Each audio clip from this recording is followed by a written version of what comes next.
Hi hello ನಮಸ್ಕಾರ. ನಿನ್ನೆ ನಡೆದ ಮ್ಯಾಚಲ್ಲಿ ಪಂಜಾಬ್ ಗೆಲುವನ್ನು ಸಾಧಿಸಿದೆ. ಏನು ಮ್ಯಾಚ್ ಗುರು, ಏನು ಮ್ಯಾಚು. ನಿನ್ನೆ ಏನು ಮ್ಯಾಚ್ ಆಡಿದ್ರು ಅಂದರೆ ಬೊಂಬಾಟಾಗಿ ಆಡಿದರು. ತಿಲಕ್ ವರ್ಮಾ ಅಂತೂ 29 ಬಾಲ್ ಆಫ್ 44 ರನ್ಸ್. ಮತ್ತು ಸೂರ್ಯಕುಮಾರ್ 26 ಬಾಲ್ ಟು 44 ರನ್ಸ್. ಇಬ್ಬರು ಮುಂಬೈ ಇಂಡಿಯನ್ಸಲ್ಲಿ ಒಳ್ಳೆ ರನ್ನನ್ನು ಹೊಡೆದಿದ್ರು. ಆಮೇಲೆ ಪಂಜಾಬಲ್ಲಿ ಏನು ಕ್ಯಾಪ್ಟನ್ಸಿ ಗುರು ಶ್ರೇಯಸ್ ಅಯ್ಯರ್ದು. ಸೂಪರ್ ಕ್ಯಾಪ್ಟನ್ಸಿ ಮಾಡಿಕೊಂಡು ಒಬ್ಬರೇ ನಿಂತು ಭುಜ ಬಲದ ಮೇಲೆ ಒಬ್ಬರೇ ಟೀಮ್ನ ನಡೆಸ್ಕೊಂಡು ಜಯದ ಕಡೆ ತೊಗೊಂಡೋಗಿದ್ರು. ಏನು ಕ್ಯಾಪ್ಟನ್ಸಿ ಗುರು ಶ್ರೇಯಸ್ ಅಯ್ಯರಂದು. ಅವರಿಗೊಂದು ಸೆಲ್ಯೂಟನ್ನು ಕೊಡಲೇಬೇಕು.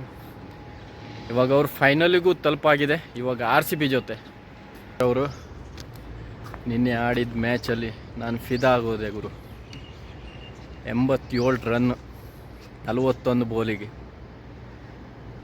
ಒಬ್ಬರೇ ಬ್ಯಾಟಿಂಗ್ ಮಾಡಿಕೊಂಡು ಲಾಸ್ಟ್ 1 ಓವರ್ ಬಾಕಿ ಇಟ್ಟು ಜಯನ ಸಾಧಿಸ್ಕೊಂಡಿದ್ದಾರೆ ಪಂಜಾಬ್ ಅವರು. ಏನು ಬ್ಯಾಟಿಂಗುರು ಶ್ರೇಯಸ್ ಅಯ್ಯರಿಂದು, ಏನು ಟೆಕ್ನಿಕ್ಕು.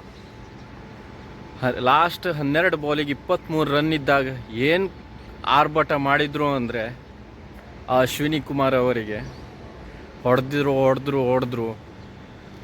ಆ ಪಾಪ ಬೌಲರ್ ಕೂಡ ಫುಲ್ ಟೆನ್ಷನಲ್ಲಿ ಬಿದ್ದಿದೆ. ಫೈನಲ್ ಏನಾದರೂ RCB ಗೆದ್ದು ಅಂದರೆ ನಾನು ನಮ್ಮ ಗೆಸ್ಟ್ ಹೌಸಲ್ಲಿರೋ ಎಲ್ರಿಗೂ KFC ತಿನ್ನಿಸ್ತೀನಿ ಅಂತ ಹೇಳಿದ್ದೀನಿ. ನೋಡೋಣ ಯಾರೆಲ್ಲ RCBಗೆ ಸಪೋರ್ಟ್ ಮಾಡ್ತಾ ಇದ್ದೀರಾ ಅಂತ. ಆ ವಿಡಿಯೋನು ನಾನು ನಿಮಗೆ ನಾಡಿದ್ದು ಅಪ್ಲೋಡ್ ಮಾಡ್ತೀನಿ. RCB ವಿನ್ ಆದರೆ ನಾನು ಎಲ್ರಿಗೂ KFC ತಿನ್ನಿಸ್ತೀನಿ.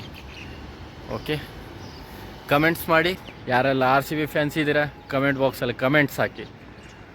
ಈ ಸಲ ಕಪ್ ನಮ್ಮದೇ ಅಂತ ಕಮೆಂಟ್ ಹಾಕಿ. ನಾನು RCB ಫ್ಯಾನ್. ನೋಡೋಣ ಯಾರ್ಯಾರು ಎಷ್ಟೆಲ್ಲ ಕಮೆಂಟ್ ಹಾಕ್ತೀರಾ ಅಂತ, ಯಾರೆಲ್ಲ RCB ಫ್ಯಾನ್ಸ್ ಇದ್ದೀರಾ ಅಂತ. ಓಕೆ, ಬಾಯ್. ನೆಕ್ಸ್ಟ್ ವೀಡಿಯೋದಲ್ಲಿ ಸಿಗೋಣ.